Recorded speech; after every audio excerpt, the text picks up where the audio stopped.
Yo, what's going on, crew? It's your boy Atypical Security Guard coming to you. I just finished a shift here at one of our local banks, local bank details. I've got some things that are in the works right now. I want to thank you guys if you've gone to my Gun Rights Matter Oregon page.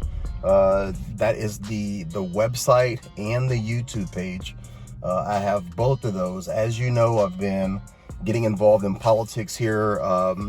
Gun rights advocacy is something that I do not feel that we have an option of not getting involved. Guys, in your respective states, if you're in a blue state, even if you're in a red state, you need to be following the legislation regarding firearms. As much as we are two-way advocates outside of what we do, working in security, working in armed security, this is our livelihood. Carrying a firearm, having access to ammunition, not being capped in what you can carry ammunition wise in terms of your round count. All of these things are so important, and they're directly tied to the state legislation. So I have started a web page. I'm going to be creating this site to try and continue with my advocacy. And basically what I want to do is have a hub for information. I know that the people that are pro 2A, they're already with me. The people that are fully anti Second Amendment, it's probably going to be impossible to get them to understand the necessity of firearms, to understand to understand the importance of firearms in terms of protecting our rights, protecting our country, protecting our individual freedoms. But it's those people in the middle, those moderate people in the middle who just don't know enough about firearms. I was like that only a couple years ago. Just don't know, don't understand, they're not informed. And I want to create this website and this YouTube channel where I can have dialogue, conversations, go over things like self-protection, self-defense, all of the things that I do on the security channel, but more geared towards that soccer mom who is so easily swayed by these anti-gun groups. So if you went to my YouTube page and you subscribed to Gun Rights Matter Oregon, I appreciate that. If you went to the website, just bookmark that and continue to check back in, because I'll be posting things to that regularly, and I really appreciate your help. Now, the reason why I am making this video today is I owe the entire security guard community an apology. Yes, I do. And the reason why I owe you guys an apology is because early on and pretty much up until, recently, I have come on the security guard channel and I have walked a very middle of the road line in terms of certain equipment, in terms of certain actions, in terms of handling yourself a certain way, right? Professionalism, respect, customer service. However, as important as all of that is, the situation that unfolded in Indiana, I think that was the last shooting that we had, where the law-abiding citizen, the quote-unquote good guy with the gun, was able to take out a would-be mass shooter from about 40 yards with a firearm. One of the things that I've always said in videos on my channel and in comments on other people's channel is that if you are involved in a shooting that's more than, say, 10 yards, 20 yards, 30 yards, it's hard to justify taking that shot. That our profession is all about defensive reactionary action, right? So we should be shooting that, 3 shots in 3 seconds at 3 yards. Anything over 10 yards would be egregious and would be difficult to defend. However, that situation, and I really don't understand why I had these blinders on, kind of opened my eyes up to the fact that you don't get to choose, right? On that day, that gentleman who saved all of those people dealing with that mass shooter, he didn't get to choose the circumstances or the scenario.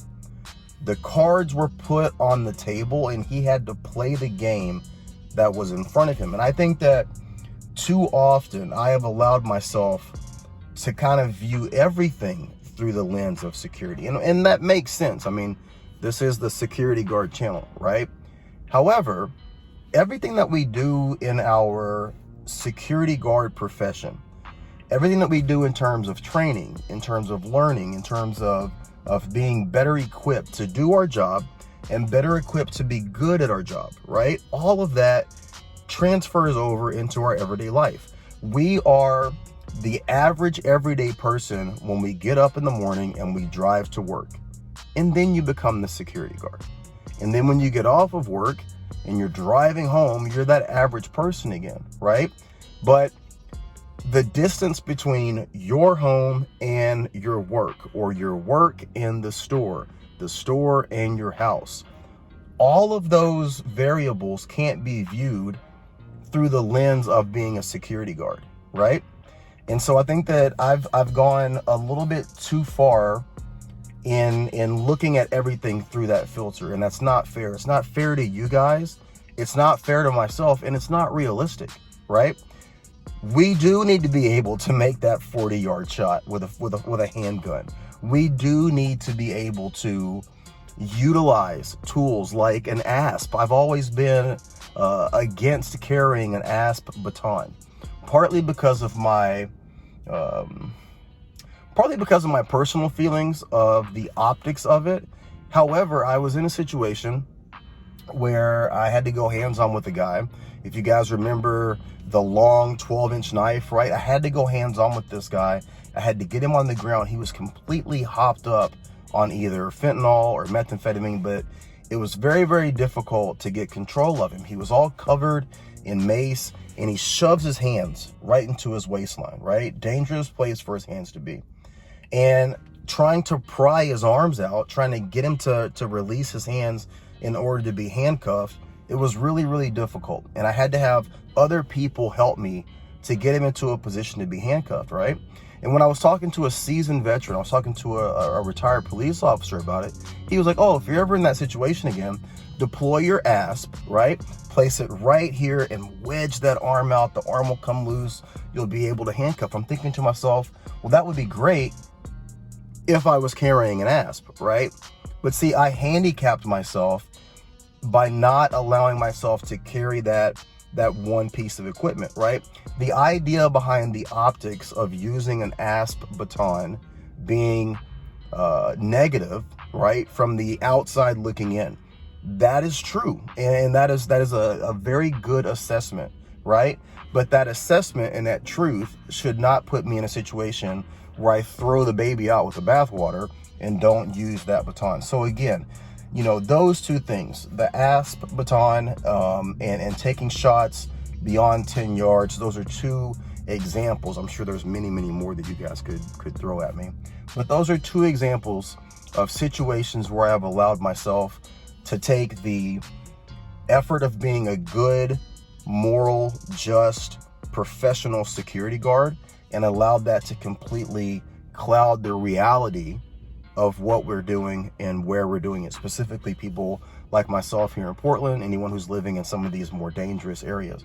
And again, that all ties back in to the Gun Rights Matter Oregon movement. What I want to do with those two pages, the web page and the YouTube channel, is just have the conversation around gun control, but talk about it from reality. It is so dangerous here in Portland. It is so dangerous. There's so many homicides. There's so many robberies and so many attacks and break-ins, all of these horrible, horrible things.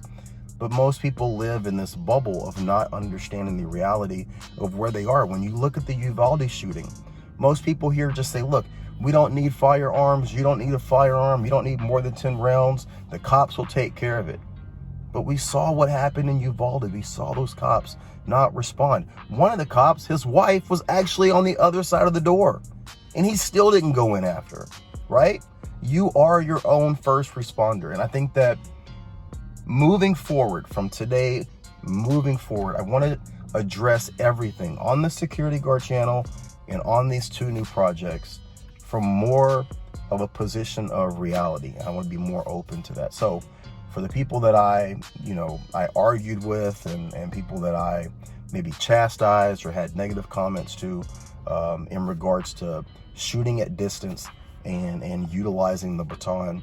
I owe you guys an apology, and I'm coming to you, and I'm humbling myself and saying that, you know, I created a blind spot that needed to be fleshed out. Okay, all right. So anyway, guys, that's my video for today, and I'm gonna go home, grab some dinner. I'm gonna play with my dogs, and I got some stuff coming for you guys. Okay, as always, please, please, please be careful, watch your six, and be great. Be good to each other.